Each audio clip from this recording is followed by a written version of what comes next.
আসসালামু আলাইকুম বন্ধুরা, আপনাদের মাঝে আমি আজকে একটা ঘটনা বলবো যে ঘটনাটা বাস্তবে কিছু কিছু মানুষের সাথে মিলে যায়, কি ভাগ্য খারাপ মানুষের সাথে মিলে যায়।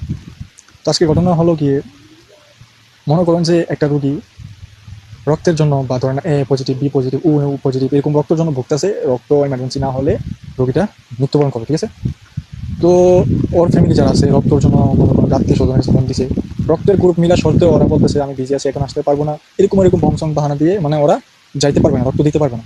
আচ্ছা থাক, সোশ্যাল মিডিয়াতে যেগুলো প্ল্যাটফর্ম আছে, রক্ত ইমার্জেন্সি রক্ত লাগলে নাম্বার ফোন দিয়ে যে পোস্টগুলো করছে, হাজার হাজার লাখ লাখ ভিউ কামাচ্ছে, এগুলো দিয়ে এগুলো নাম্বারও ভাগ্য কমে, ভাগ্য খারাপ হলে আর কিছু করার নেই, এগুলো নাম্বারও অনেক বন্ধ। যার একটা নাম্বার ফোন হয়েছে, রিং হয়েছে, ধরছে, ধরার পর বলতেছে আমার কাছে তো এ পজিটিভ রক্ত নেই, তো আমি এখান অন্যখানে ফোন করে আপনাকে জানাচ্ছি, সে জানিতেই আছে। তো সকাল 7টা, সরি সকাল সকাল 6টা বাজে রোগীকে হসপিটাল নিয়ে ভর্তি করেছে। এখন দিনের 3টা বাজে, ঠিক আছে? 3টা বাজে ডাক্তার বলতেছে ইমার্জেন্সি ব্লাড লাগবে, না হলে রোগীকে বাঁচানো সম্ভব হবে না। তো এটা করতে করতে 4টা 5টা বেজে গেল। 4টা 5টা বাজার পর যখন ওর ফ্যামিলি কোথাও থেকে রক্ত পাচ্ছে না, তখন ডাক্তারের চেম্বারে গেল, যেখানে ব্লাড টেস্ট করা হয়। এখানে কিন্তু রক্ত বিক্রি করা হয়, ঠিক আছে? ওইখানেও কিন্তু বলতেছে আপনারা ডোনার খুঁজেন, মানে রক্ত যারা দিবে ওদেরকে খুঁজে আনেন, তাছাড়া আমরা কোনো উপকার করতে পারবো না, সরি। আচ্ছা যাক গেল, ওরা ডোনার কোথায় খুঁজবে? চারদিকে তো তন্ন তন্ন করে খুঁজতেছেই, পাচ্ছে না। তারপর ওর হসপিটালে ফিরে এলো সবাই।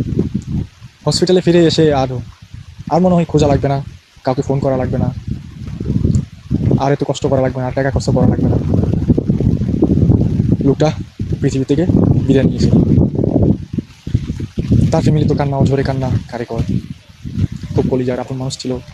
মা তো জানেন ছেলের জন্য কত টান। মা অঝরে কান্না করতে করতে 2-3বার বেহুশ হয়ে গেল। এখান দিয়ে মাকে নিয়ে টানাটানি। তারপর আর কি হবে, তাকে নিয়ে গেল বাসায়। 6টা বাজে মৃত্যুবরণ করলো।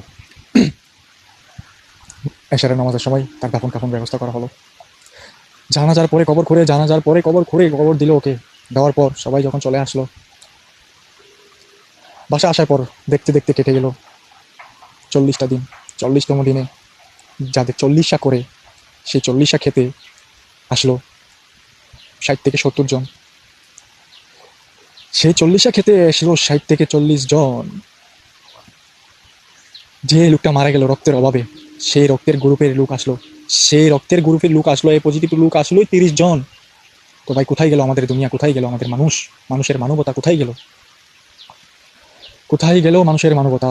একটা কথা চিন্তা করে দেখুন, যে লোকটা মারা গেল রক্তের অভাবে, এই পজিটিভ রক্তের অভাবে, যে লোকটা মারা গেল সেই লোকটারই 40 খেতে এসেছে এই পজিটিভ ওলা রক্তের গ্রুপ ওলা লোক 30 জন। যে সময় লোকটা মারা মারা যায়নি, যাদেরকে ফোন দিয়েছে ওদেরও ছিল এই পজিটিভ। হয়তো 10 জনকে ফোন দিয়েছে, 5 জনের বা 3 জনের হলো তো এই পজিটিভ রক্ত ছিল, তারা দেয় নাই। আর বিশেষ কথা হলো গিয়ে, মানুষ এরকম স্বার্থপর হতে পারে, মানুষের বিপদে কাজে লাগে না, মানুষের আপদে বিপদে কাজে লাগে না, টাকা হলে মানুষের পাশে থাকে। আজকের কাহিনীটা শুনে মানে কি একবারে 100%, মানে 100 থেকে 99%ই কিন্তু সব বাস্তব জগতের সাথে মিলে যায় এই কাহিনীগুলা। জানেন আপনারা, কাহিনীটা আমি বলতে বলতে আমি খুব দুঃখ প্রকাশ করছি, যেহেতু আমার একটি বানানো কাহিনী ছিল, তো ওইটা কিন্তু আপনার বাস্তব জগতের সাথে মিলে যায়। তো যাক, আজকে ছিল এতটুকু ভিডিও। তো আপনারা সবাই বলবেন ভিডিওটা কীরকম ছিল, আর আমার যে কথাগুলো বলছি এই কথাগুলো কি অবশ্যই রাইট ছিল নাকি আমি কিছু ভুল বললাম, আপনারা অবশ্যই কমেন্ট বক্সে বলে যাবেন। ধন্যবাদ সবাইকে।